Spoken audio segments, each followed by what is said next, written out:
So ಹೀಗೆ ನಾಳೆ ಬಂದ್ ಮಾಡೇ ಮಾಡ್ತೀವಿ ಅಂತ ಹೇಳ್ತಾನೆ ವಾಟಾಳ್ ನಾಗರಾಜ್ ಕಮಿಷನರ್ ವಿರುದ್ಧನೂ ಕೂಡ ಹರಿಹಾಯ್ದಿದ್ದಾರೆ.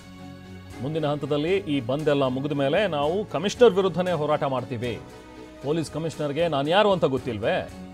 ಪೊಲೀಸ್ ಕಮಿಷನರ್ ವಿರುದ್ಧ ವಾಟಾಳ್ ನಾಗರಾಜ್ ಸಿಡಿಮಿಡಿಕೊಂಡಿದ್ರು. ಇವತ್ತು ದಯಾನಂದ್ ಅಂತ ಪೊಲೀಸ್ ಕಮಿಷನರ್ ಹೆಸರಿದೆ, ಆದರೆ ಅವರಿಗೆ ದಯೇನೂ ಇಲ್ಲ, ಆನಂದವೂ ಇಲ್ಲ. ಈ ಕಮಿಷನರ್ ವಿರುದ್ಧವೇ ನಾವು ಹೋರಾಟ ಮಾಡ್ತೀವಿ ಅಂತ ಹೇಳಿ ವಾಟಾಳ್ ನಾಗರಾಜ್ ಗುಡುಗಿದ್ರು.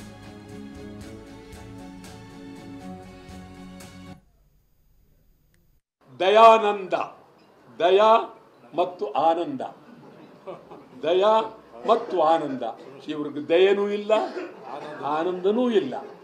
ಈ ಪೊಲೀಸ್ ಕಮಿಷನರ್ಗೆ ನಾನು ಯಾರು ಹೇಳಿದೆ ಗೊತ್ತಾಗಿಲ್ವೇ? ಬೆಂಗಳೂರಿನಲ್ಲಿ ನಮ್ಮ ವಿಧಾನಸೌಧ ಎದುರಿಗೆ ಕುದುರೆ ಜೂಜಿನ ಮೈದಾನ, ವಿಧಾನಸೌಧ ಎದುರಿಗೆ ಕುದುರೆ ಜೂಜು ವಿಧಾನಸೌಧ ಎದುರಿಗೆ ಎಷ್ಟು ಮನೆ ಹಾಳಾಗೋಯ್ತು, ಎಷ್ಟು ಹೆಣ್ಣು ಮಕ್ಕಳು ನೀರಿಗೆ ಹೋದ್ರು, ಎಂತೆಂಥವ್ರು ಏನು ನಾಶ ಆಯ್ತು. ಎಲ್ಲಿರೋದು? ವಿಧಾನಸೌಧದ ಎದುರಿಗೆ, ಪೊಲೀಸ್ ಕಮಿಷನರ್ ಆಫೀಸ್ನ ಎದುರಿಗೆ.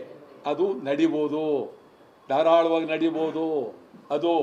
ಆಮೇಲೆ ಗಾಂಜಾ ಆಗ್ಬೋದು, ರಾತ್ರಿ 1 ಗಂಟೆವರೆಗೆ ಕುಡಿಬೋದು.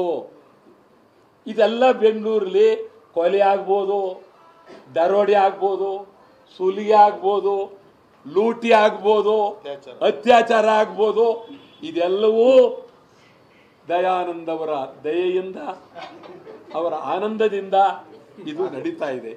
ನಾವು ಇಲ್ಲ, ಅರೆ ಯಾಕೆ ಸುಮ್ಮನೆ ದಯಮಾಡಿ, ನನ್ನ ಆಗಿರೋ ಅಗೌರವ ನೀವು ನೋಡಿದ್ದೀರಿ, ಒಳ್ಳೆ ಕಥೆ. ನಮ್ಗೆ ಅಗೌರವ ಆಗಿಲ್ವೇ? ಆದ್ರಿಂದ ಇದು ಸತ್ಯ ನೋಡಿ. ಯಾರು ಮಾಡ್ತಾರೋ ಬಿಡ್ತಾರೋ, ದಯಾನಂದ್ ಅವರವ್ರದ್ದು ಅವ್ರು ನನ್ಗೇನ್ ಕೇಸ್ ಹಾಕ್ತಾರೋ, ಏನ್ ಗಲ್ಗಾಗ್ತಾರೋ ನೋಡ್ಬೋಣ. ಈ ಚುನಾವಣೆ ಇದು ಮುಗಿದ ನಂತರ ಬೆಂಗಳೂರಿನ ಸಮಸ್ಯೆಗಳ ಬಗ್ಗೆ, ಅತ್ಯಾಚಾರದ ಬಗ್ಗೆ, ಗಾಂಜಾ ಬಗ್ಗೆ, ಅನ್ಯಾಯದ ಬಗ್ಗೆ ನಾವು ಈ ಕಮಿಷನ್ ವಿರುದ್ಧ ಹೋರಾಟ ಮಾಡ್ತಾ, ನನ್ನ ಮೇಲೆ ಅದೇನು ಕೇಸ್ ಹಾಕ್ತಾರೆ ಹಾಕ್ಲಿ.